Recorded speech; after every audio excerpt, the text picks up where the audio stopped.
Hello all, welcome to Codeforces around 995 Division 3. We are solving problem C, preparing for the exam.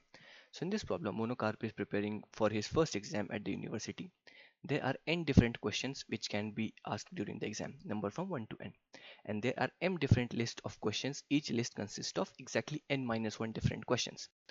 Each list is characterized by one integer ai, which is the index of the only question which is not present in the ith list. For example, if n is equal to 4 and ai is equal to 3, then ith list contains questions 1, 2 and 4. During the exam, Monocarp will receive one of these m list of questions. Then the professor will make Monocarp answer all the questions from the list. So Monocarp will pass only if he knows all the questions from the list. Monocarp knows exactly k questions, q1, q2 up till qk. For each list, determine if Monocarp will pass the exam if he receives that list. Okay. So from the problem, it looks difficult to understand, but it is a very straightforward question that we will be given n, m, and k. We will be having different sets, and that will be denoted by this AI variables. That is, if whatever the AI is there, that question will not be present in that set. So for example, we have 1, 2, 3, 4. So we will be having 4 questions. So if AI is 1, that means the question, this set will contain 2, 3, and 4. 1 will not be there. If 2 AI is 2, that means 1, 3 and 4 are there. So basically that pass is not present in the question set that he's getting.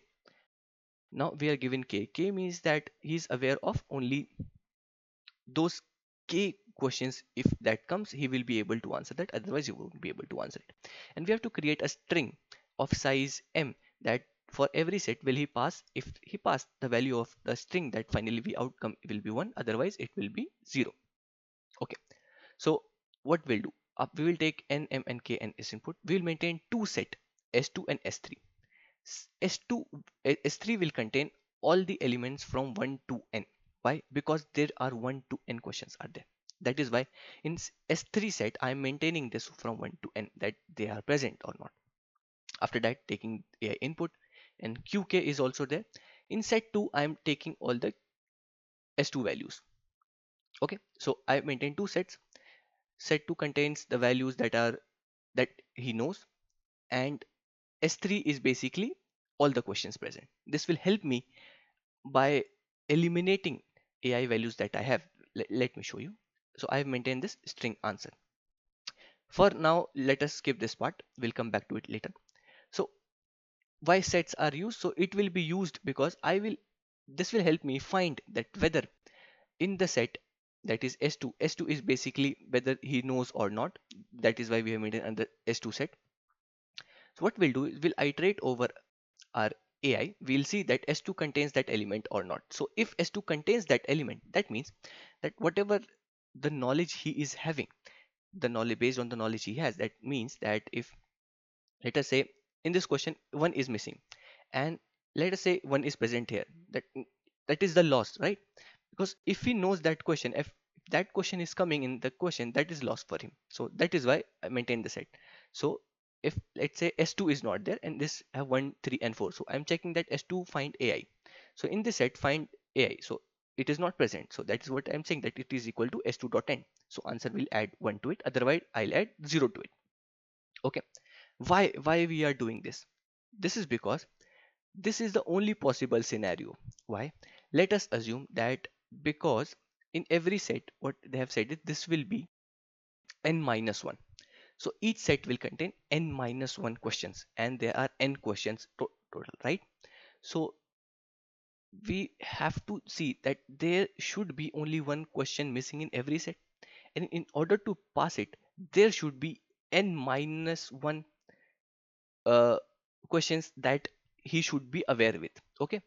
And if this k value is less than n minus 1, that means he won't be able to pass the exam. Because even if one question is missing, or because we can miss only one question, right? If I have 4 questions and he knows only 2 questions, even if I omit one question, he will not be aware of that one leftover question. So that is why if if my k is less than n minus 1, answer for everything will be 0. That is, he will not be able to pass any exam. That is why I said that we'll come back to this if condition. So that is why if my k is less than n minus 1 simply returns m size 0 to it. Okay, this we are clear. Next is, if my S3 matches S2, that means that the set I initially have, that is 1 2 3 4, that is the n number of questions, and k is also n, that is he knows all the questions, right? Let us jump to this. Yeah, this is the third example. There are four questions in total, and there are four sets given, and in every set, one of these questions will be omitted. But he's aware of all the four questions. So in this case, whatever the set you give it to me, it will be one for every set. Okay, so that is what I have done here. That if S3 matches S2 for m sized, add append 1 to my answer and simply return it. So that was the two cases, and the only leftover case was that when a particular element is not found in my set, that is the set he's aware of, if it is not present, simply add 1 to my answer, because if it is not there, he knows all the rest questions, so he will pass. And but if it is present, that means he's not aware of that, and we have to, there will be one question that he knows, but he will, it is not in the set, and there is one question that is not aware but it is in the set, so that is why it will be 0. So and will return finally our answer. So yeah, that was the overall idea for this question. This was pretty much simple. The wording might have been troubled a lot, but yeah, this was the whole scenario. Simply cases wise you have to figure out what we need to do. So yeah, that's all for this question. If you have any query, do comment it out. If you like the video, hit the like button and do subscribe for more daily content. Thank you.